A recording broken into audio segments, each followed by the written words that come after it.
मुठभर वाळलेला शेवगा असतो की शेवगा, त्या शेवग्याच्या बिया घ्यायच्या, त्या बियांची पावडर करायची आणि त्यात मुठभर ते टाक्यामध्ये टाकायचं.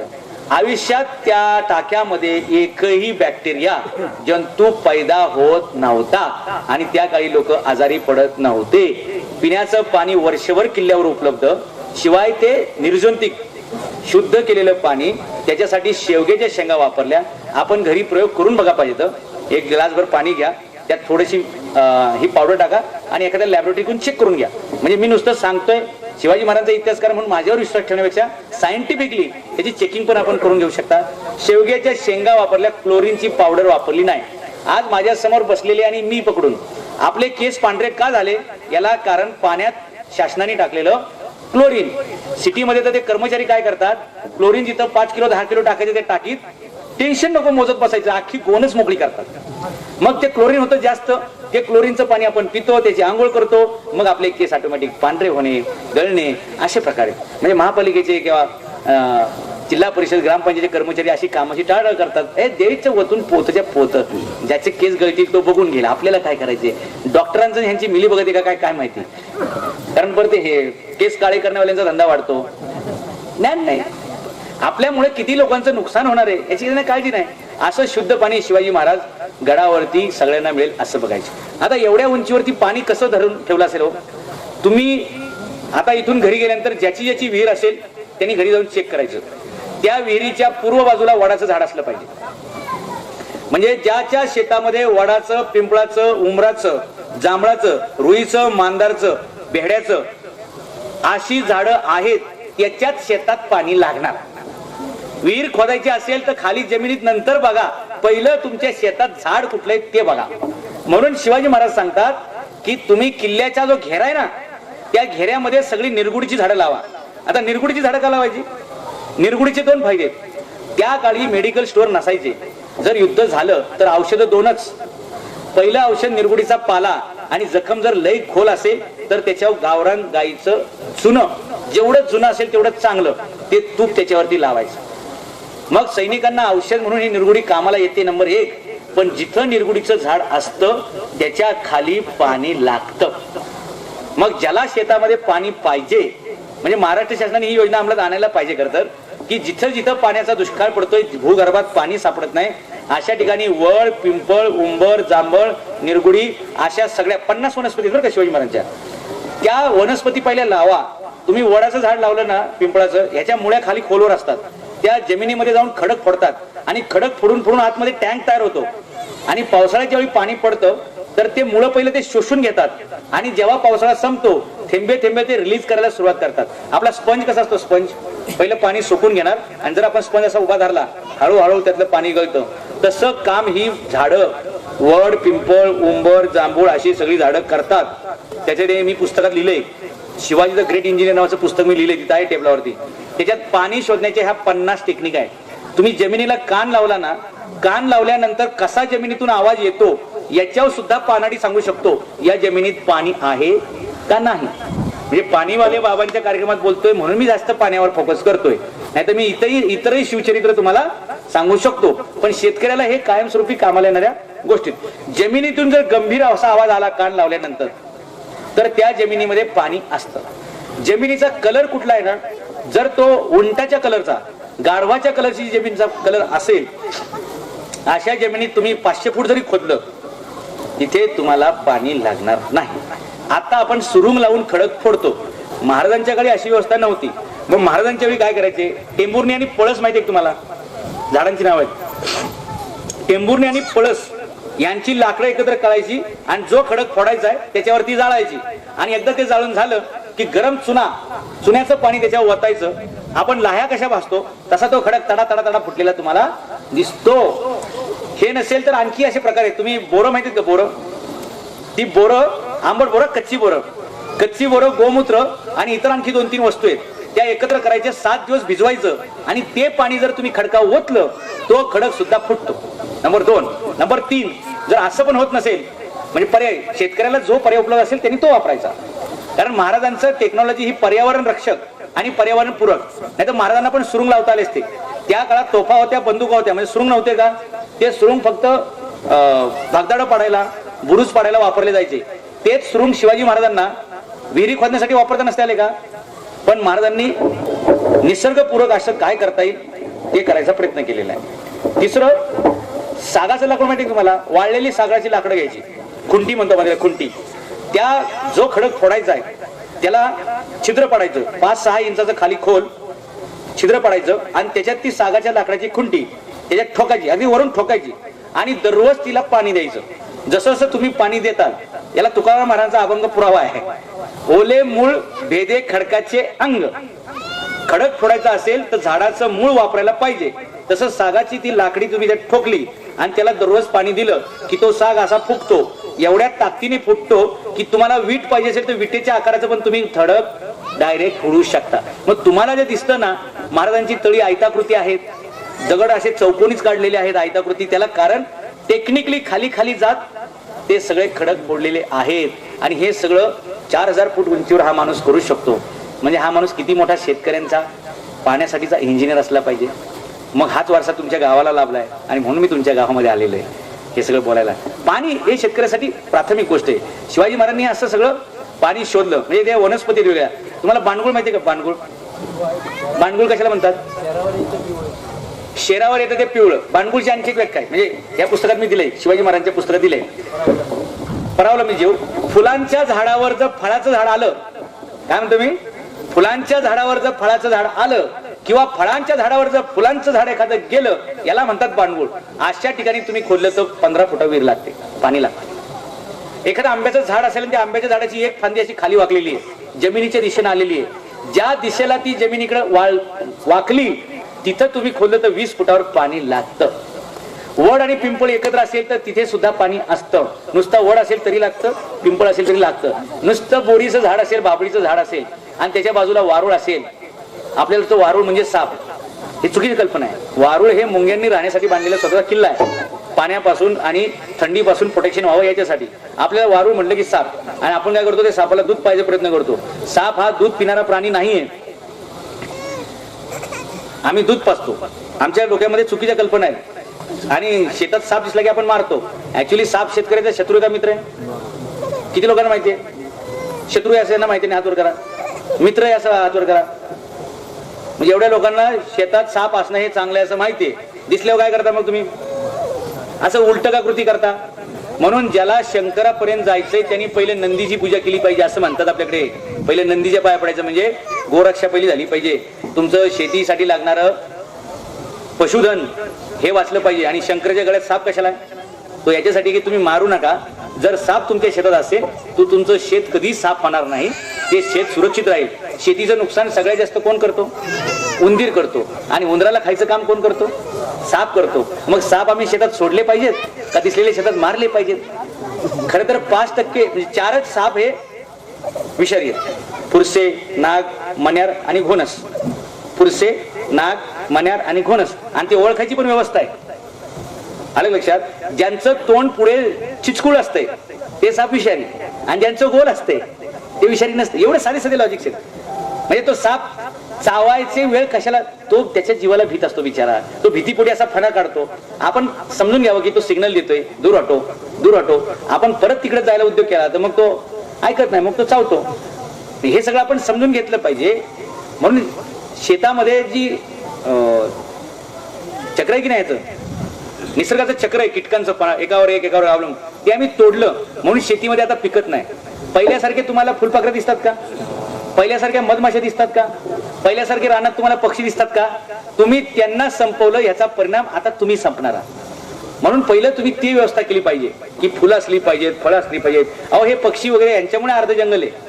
ते बिया खातात आणि बिया खाली परत ते विष्ठेतून टाकतात, त्याच्यातून झाडं तयार होतात. आपण कुठे झाडं लावायला जंगलात गेलो तेव्हा? निसर्गाने ती सगळी व्यवस्था केलेली आहे. शिवाजी महाराजांच्या काळामध्ये असं पाणी शोधल्यामुळे एकाही गावात दुष्काळ पडू दिला नाही. महाराज पुण्यात आले तर पहिला कार्यक्रम काय केला? हे पाणी शोधणे, धरणं बांधणे, ओढे बांधणे, पाणी अडवणे, पाणी जिरवणे, ही सगळी कामं महाराजांनी केलेली आहेत. महाराज राजानंतर झाले 3 वर्षांनी. स्वराज्याची शपथ घेतली आहे 15व्या वर्षी. पण महाराज पुण्यात आल्यापासून पहिली 3 वर्ष विहिरी, तळी, टाकी, तलाव, धरणं हे बांधण्याचं पहिलं काम केले महाराजांनी. हे सगळं केलं, पण शेतकऱ्याकडे जमीनच कुठे होती? महाराजांनी त्यांना जमीन दिली. पाणी दिलं, आता जमीन आणि पाणी आहे, पण ट्रॅक्टर पाहिजे, नांगर पाहिजे, पेरायला बी पाहिजे, खायला 4 महिने पाहिजे. महाराज बी द्यायचे, बैल द्यायचे, बारदाना द्यायचे, 4 महिने जगण्यासाठी लागणारं धान्य द्यायचे. आणि जर असं करून शेतात काही पिकलं तर तिसऱ्या वर्षी टॅक्स किती, समजा 500 गोणी जर तयार झाल्या तर त्यातल्या 300 तुम्ही ठेवायच्या आणि 200 सरकारला द्यायच्या. म्हणजे 30% टॅक्स, 40% टॅक्स शिवाजी महाराज घ्यायचे. पण कधी? जमीन त्यांनीच दिली, पाणी त्यांनीच दिले, बी त्यांनीच दिलंय, बैल त्यांनीच दिलाय, बारदाना त्यांनीच दिलाय, त्याच्यानंतर 40% टॅक्स आहे. आता परिस्थिती उलटी आहे. आम्ही टॅक्स किती भरतो? शेतकऱ्याला असं वाटत असेल मी टॅक्स भरत नाही, शेती टॅक्स मुक्त आहे, असं चुकून विचार करू नका. तुम्ही टूथपेस्ट घेतली तरी टॅक्स आहे, तुम्ही ब्रश घेतला तरी टॅक्स आहे, गोडे तेल घेतलं तरी टॅक्स आहे, बिस्किट घेतलं तरी टॅक्स आहे. अशी एक गोष्ट नाही ज्याच्यावर टॅक्स नाही. आणि ते टॅक्सचं प्रमाण प्रचंड आहे. अमेरिका श्रीमंत काय तुम्हाला माहितीये का? अमेरिकेमध्ये 30% 40% टॅक्स नाही आहे, 12% वॅट नाही, सेल्स नाही, सर्व्हिस नाही, टॅक्स नाही, काय नाही. तुम्ही वस्तू खरेदी केली की फक्त 2% टॅक्स. इन्कम टॅक्स भरायचा नाही बरं का शिवाजीराव. इन्कम टॅक्स ही संकल्पना अमेरिकेत नाही, हे फक्त आपल्या देशातच आहे. सेल टॅक्स भरा, वॅट भरा, जकात भरा, ऑक्ट्रॉय भरा, हे भरा, असे 5-35 टॅक्स भरल्यानंतर परत 30% इन्कम टॅक्स भरा. आता जीएसटी आलेला आहे, एवढे ठरले टॅक्स भरल्यानंतर माणसाकडे काय चिंगळी राहील का? अमेरिकेत तसं नाही, तुम्ही 2% टॅक्स भरायचा आहे. तुम्ही वस्तू घेतली 2% टॅक्स तुम्हाला बसेल. इन्कम टॅक्सची फाईल मेंटेन नाही, दाढीचं टेन्शन नाही, पोलिसांची अडचण नाही, काय नाही. म्हणून अमेरिका पुढे. आपल्या देशात पण असं करायला पाहिजे, करू शकतात. पण तसं केलं तर मग अधिकाऱ्यांनी कसं जगायचं? आणि अधिकारी जर तसे जगले नाही तर इलेक्शनला पैसा कुठून आणायचा? आणि लय मोठं चक्रव्यूह येतो.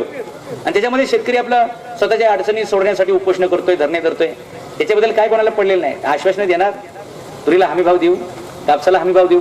तुमच्या लक्षात असेल, पश्चिम महाराष्ट्रात पण प्रश्न आहे, विदर्भात पण प्रश्न आहे, मराठवाड्यात पण प्रश्न आहे, फक्त कोकणातच प्रश्न नाही. कोकणात काय प्रश्न आहे? फक्त उन्हाळ्याचा प्रश्न आहे. आंब्याला भाव जर ते आलंच काय वादळ पडलं तर. पण नॉर्मली तुम्ही पश्चिम महाराष्ट्र, विदर्भ, खानदेश, मराठवाड्याकडे बघितलं, काही ठिकाणी कापसाचा प्रश्न आहे, काही ठिकाणी तुरीचा प्रश्न आहे, काही ठिकाणी सोयाबीनचा प्रश्न आहे, काही ठिकाणी ऊसाचा प्रश्न आहे. मग ह्या सगळ्या वस्तूंना हमी भाव का मिळत नाही? धोरणं कशी आहेत? भाषणं शेतकऱ्याचीच करायची, पण एकदा निवडून गेलं की शेतकऱ्याचा काही विचार करायचा नाही. आणि शेतकरी पण आपले बिचारे भावनिक आहेत. कुणीतरी येतं, भाषण करतं, त्याला ते बळी पडतात. आम्ही तर आमच्या घरातच उदाहरण सांगितलं. 35 वर्ष आम्ही असंच लोकांना गंडवत बसलो, भावनिकच लोकांना नुसतं राजकारण करत बसलो. आणि कुठे बाया दिसल्या 4-5 की लगेच त्यांचं खांद, ते डोक्याला हांडा घ्यायचा. मावशी तुमच्या खांद्यावरती तुमच्या डोक्यावर असा हांडा पुढच्या वेळी असणार नाही, असं सगळं रडारडी करायची. ती बाई बिचारी लगेच ओढती तीच म्हणजे काय हटला नाही आमचा. ऍक्टिव्हिटी तीच, फक्त सोंगा बदलायची, हे करायची, असं सगळं चालायचं. शिवचरित्रातून आम्ही या गोष्टी शिकल्या पाहिजेत की आम्ही दुसऱ्याची मदत मागण्यापेक्षा आम्ही स्वयंभू व्हायला पाहिजे. आम्ही स्वतःच्या पायावरती उभं राहायला पाहिजे. स्वतःच्या शेतामध्ये स्वतःची झाडं लावा, स्वतःचं पाणी तुम्ही तयार करा आणि स्वतःच्या शेतात बनवलेली वस्तू तुम्ही स्वतः विका, तर तुमचं घर गोकुळ होणार आहे. गोकुळच्या सुखा अंत पार नाही लेखा, असं तुकोबारायांचं एक अभंग आहे. काय म्हणले त्याच्यात त्यांनी? गोकुळीच्या सुखा अंत पार नाही लेखा. गोकुळ कशाला म्हणायचं? सगळीकडे आनंद आहे, सुख आहे, समाधान आहे, वगैरे वगैरे सगळं. या गोकुळाची व्याख्या कशी केली त्यांनी? सुखाला अंत पार नाही लेखा, म्हणजे तिथले सुख त्याला अंत नाही, त्याला पार नाही, ते लिहिता येणार नाही, ते मोजता येणार नाही, एवढं सगळं सुख आहे. मग हे गोकुळातले लोक सुखी होण्याचं कारण काय हे पण शोधा ना. का नुसतेच गोकुळातले लोक सुखी होते, समृद्ध होते, पण ते का होते याचा शोध घ्यायचा म्हटलं तर मी असं सगळं तयार केलं असतं बघा. श्रीकृष्ण तर मॅनेजमेंट गुरु. नाहीतर आम्हाला सगळं साधू संतांनी श्रीकृष्ण जो सांगितला तो लहानपणी खोड्या केल्या, मोठ्यापणी रास केली. अर्जुनाला गीता सांगितली. अहो 80 वर्ष जगलेला तो माणूस, त्याने आयुष्यामध्ये कित्येक लोकांना राजा केलं, कित्येक लोकांचं आयुष्य बदललं, कित्येक लोकांना रस्त्यावरती आणलं, कित्येक वाट चुकलेले सरळ केले. ज्यांना समजत आहे प्रेमाच्या भाषेत त्यांना प्रेमाने सांगितलं, ज्यांना नाही कळत त्यांना सरळ पण केली ना चांगलं. म्हणून आपण त्याला कृष्णनिधी म्हणतो. प्रत्येक ठिकाणी आम्ही काय करतो, आजही आम्हाला पहिलवानकीचं लय वेळ आहे. पोराला तालमीत पाठवायचं, त्याच्या पुढचं वेळे पोराला फौजदार करायचं. कुठल्याही आई बापाला विचारा तुम्हाला पोरगा का पहिलवान करायचा आहे फौजदार, तर बाकीच्या लोकांवरती धाब राहायला पाहिजे. शेजाऱ्या पाल्याने काय उद्योग केला तर लगेच त्याला बस एवढ्यासाठी तुमची पहिलवानकी, एवढ्यासाठी तुमची फौजदारकी. गावात आपला फक्त रुबाब असावा, कुणी आपला नाद करू नये, केला तर त्याचं मुंडकं पिरगाळल्याशिवाय आपण राहणार नाही. एवढ्या छोट्याशा अपेक्षेपायी अजून आम्ही पोराला पहिलवानच करतोय आणि पोराला आम्ही PSIच करतोय. आम्ही त्याला कमिशनर करायचं स्वप्न ठेवलं का? आम्ही त्याला कलेक्टर करायचं ठेवलं का? कारण इथं शक्तीपेक्षा युक्ती श्रेष्ठ आहे. ह्यो फौजदार होणार तर ह्याच्यासोबत फक्त 4च असतात, पण हा जर कमिशनर झाला तर ह्याच्या खाली 800 असतात. अख्खा जिल्हा याच्या ताब्यामध्ये असतोय. मग तुम्ही IAS का होत नाही, IPS का होत नाही, तुम्ही IRS का होत नाही? अशी मोठं स्वप्न नाही. आमच्या गावावरतीच फक्त दाब आहे. गावच ताब्यात ठेवला पाहिजे. भावकीत कुणी नडला तर त्याचा नडला तर तोडला, बस एवढ्यासाठीच पैलवान केला. अशी उदाहरणं आमच्याकडे. ऍक्च्युली पैलवानांचा बुद्धीचा संबंध लागतो का असं किती लोकांना वाटतं? खूप कमी ठिकाणी लागू शकतो. कारण काय थोडंफार झालं ना की पैलवान असंच करतो, मागं पुढे बघत नाही की तो आपला चुलता आहे का मामा आहे का माव कोण, थांब जरा त्याला हाताखालूनच काढतो. म्हणून त्याचा थोडासा कमी समज. आणि नंतर तो म्हणतो अरे असं आहे काय, पहिलं सांगायचं ना. पण तोपर्यंत तू मारून बसला ना त्याला. बरं तो जगला तर ठीक आहे, जेव्हा गेला तर मग तोही गेला आणि तूही जेलमध्ये गेला. मी हे सगळं का सांगत होतो की गोकुळाच्या सुखाला अंत नाही, पार नाही, लेखा नाही असं का म्हणतायत? तर गोकुळातले सगळे लोक कोण होते? तिथे इंजिनियर होते का, डॉक्टर होते का, मास्तर होते का? ते सगळे शेतकरी होते. आणि शेतकऱ्याचंच घर गोकुळ होऊ शकतं. तुम्ही इंजिनियरच्या घरात जा, त्याची बायको पण कामाला जाती, हे पण कामाला जातो. ती सकाळी 6ला जेवण बनवती, हा संध्याकाळी 6ला जेवतो. कळतं का मला काय म्हणायचे? एवढे पैसे कमवून हे शिळं खातंय आणि घरात काय बोलायला गेलं तर बायको त्याला बोलू देत नाही. गा बसा, माझा पण अर्धा हिस्सा बस बोंबल. हा, म्हणून बऱ्याच ठिकाणी जास्त शिकले वाया गेले, काही ठिकाणी नाही शिकले म्हणून वाया गेले, आणि काही ठिकाणी अर्धवट शिकले म्हणून वाया गेले. म्हणजे शिक्षण हे दुधारी असतो रे, त्याचा व्यवस्थित वापर करायला आपण शिकलं पाहिजे. गोकुळातल्या सुखाला अंत आणि पार का नाहीये त्याचा हिशोब का ठेवता येत नाही? गोकुळातले सगळे लोक शेतकरी होते. आणि म्हणून श्रीकृष्णाची 2 हत्यार आहेत. एक हत्यार म्हणजे ते बलरामाच्या खांद्यावर असते, त्याचं नाव काय? नाही, गदा नाही, नांगर. नांगर. बलरामाचा मोठा भाऊ हा द्वारकेचा राजा बर का. म्हणजे श्रीकृष्ण चरित्र हे की द्वारका बांधली श्रीकृष्णाने, पण राजा कोणाला बनवलं? मोठ्या भावाला. गोकुळ का? गोकुळातले सगळे शेतकरी आहेत. तुमच्या गावाचं, तुमच्या राज्याचं, तुमच्या शहराचं, तुमच्या देशाचं गोकुळ करायचं असेल तर पहिलं तुमच्या खांद्यावर नांगर पाहिजे. म्हणजे शेतीच्या कामावर लक्ष पाहिजे. नाही तर शेतीचं काम सोडून हे गेला लग्नाला, शेतीचं काम सोडून हा चाललाय बारशाला, शेतीचं काम सोडून हा चाललाय मैतीला. म्हणून तुकोबरायांचं का अभंग आहे की जर पावसाळ्यात एखाद्या घरी मैती झाली तर शेतकरी ते मैत झाकतो, पहिलं शेतातलं पेरायचं काम करतो आणि मग त्या मैताची विल्हेवाट लावतो. कारण पेरायचा वेळ निघून गेला तर वर्षभर पडीक राहील, मेलेला माणूस तर काय परत जीवन होणार नाही. म्हणून व्यावहारिक सल्ला आहे बरं का. नाही तर असा सल्ला ऐकला तुम्ही म्हणता तुकाराम महाराजांना मग असं म्हटले मग आपलं काय जमणार नाही. कारण त्यांना काय कळतंय करा, माणूस मेला घरातला पहिले त्याचं बघायचं का पहिले शेतीच बघायचं, मग बस तू तसंच करतो बाबा. एक तर खांद्यावरती नांगर आहे आणि दुसऱ्या हातामध्ये चक्र आहे. शेतकऱ्यांनी आपल्या पायाला भिंगरीच लावली पाहिजे. कुठली गोष्ट बाजारात विकली जाते, कुठल्या गोष्टीला बाजारात भाव आहे हे शोधून मग शेती करा. आपण काय करतो, कांद्याचा भाव 50 रुपये झाला असं बाजारात कळलो की लगेच पहिले कांदा पेरतो. आणि जेव्हा आपला कांदा शेतातून बाहेर येतो 50 पैसे किलो, आम्ही याचा विचार करायला पाहिजे की पेरतानीचा भाव नकोय, ते उगवल्यानंतर त्याचा काय भाव असेल हे बघितलं पाहिजे. म्हणून शेतकऱ्याच्या पायाला भिंगरी असली पाहिजे, चक्र असलं पाहिजे, फिरतं राहिलं पाहिजे. नाही शेतात नाही, बाजारात काय चाललंय ह्याच्यावर जास्त लक्ष पाहिजे, ते चक्र हातात असलं पाहिजे. तुम्ही जे फेकून मारता ना त्याला अस्त्र म्हणतात, तुम्ही हातात घेऊन मारता त्याला शस्त्र म्हणतात. म्हणजे समजा आपल्या बायकोने आपल्याला हातात धरून बुंदाट मारलं तर त्याची शस्त्र, जर ते फेकूनच हाणलं त्याची कॉलेज अस्त्र. पूर्ण हात लागतो त्याला. गदा असेल तर दोन्ही हात लागतात त्याला. श्रीकृष्णाच्या हातामध्ये जे चक्र आहे ना त्याला हात लागत नाही, त्याला फक्त बोट लागते. म्हणजे आम्ही शक्तीपेक्षा युक्तीचा जास्त उपयोग केला पाहिजे. शेतीमध्ये आम्ही राबण्यापेक्षा शेतीमध्ये युक्तीची शेती आम्ही केली पाहिजे. कष्टाची शेती न करता युक्तीची शेती केली पाहिजे असा त्याचा अर्थ आहे. मग गोकुळातले लोक काय करत होते? म्हणून शिवाजी महाराजांनी आम्हाला सांगितलं बरं का, हार्डवर्क करायचं नाही, स्मार्ट वर्क करायचं. स्मार्ट वर्क कशाला करायचं? कमी कष्टाचं जास्त